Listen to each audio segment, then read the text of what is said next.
IIM UPSC tuitions only in Tirumala IAS institute Chaitanyapuri. Call చేసి ఇప్పుడే join అవ్వండి. కఠిన చట్టాలు, కేసులు, శిక్షలు ఏవి చిన్నారులపై దాడులకు అడ్డుకట్ట వేయలేకపోతున్నాయి.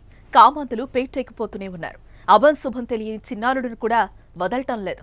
తాజాగా విశాఖ వేదికగా జరిగిన ఓ ఘోరం వింటే రక్తం మరిగిపోతుంది. ఆ విషయం నోటి వెంట చెప్పడానికి మాట రావడం లేదు, కానీ తప్పడం లేదు. 6 ఏళ్ల చిన్నారిపై ఓ కీచక PET అత్యాచారానికి పాల్పడటం కల్లంట నీళ్లు తెప్పిస్తోంది.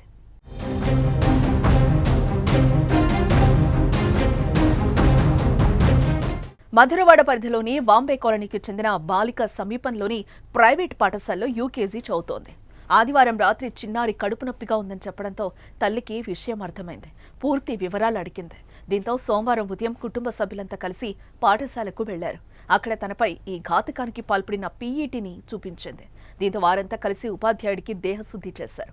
ఈ నేపథ్యంలో పాఠశాల సిబ్బంది 112కి కాల్ చేయడంతో పోలీసులు అక్కడికి చేరుకుని నిందితుడిని స్టేషన్కు తరలించారు.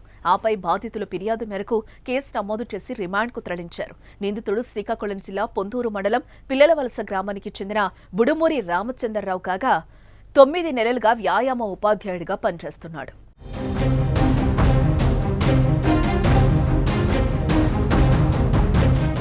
ఇంతటి చిన్నారులను కూడా వదలకపోవటం ఆందోళన కలిగిస్తోంది. తమ పిల్లలు యూనిఫామ్ వేసి కాళ్లకు షూ, మెడకు టై తగిలించుకుని భుజాన బ్యాగ్, మధ్యాహ్నం లంచ్ బాక్స్ తీసుకెళ్లి స్కూల్ బస్ ఎక్కుతుంటే తల్లిదండ్రుల్లో ఎంతో ఆనందపడతారు. మళ్లీ తిరిగొచ్చే వరకు ఎదురు చూస్తూ ఉంటారు. స్కూల్లో జరిగే విషయాలను బుజ్జి మాటలతో చెప్తుంటే ఆ ఆనందమే వేరు.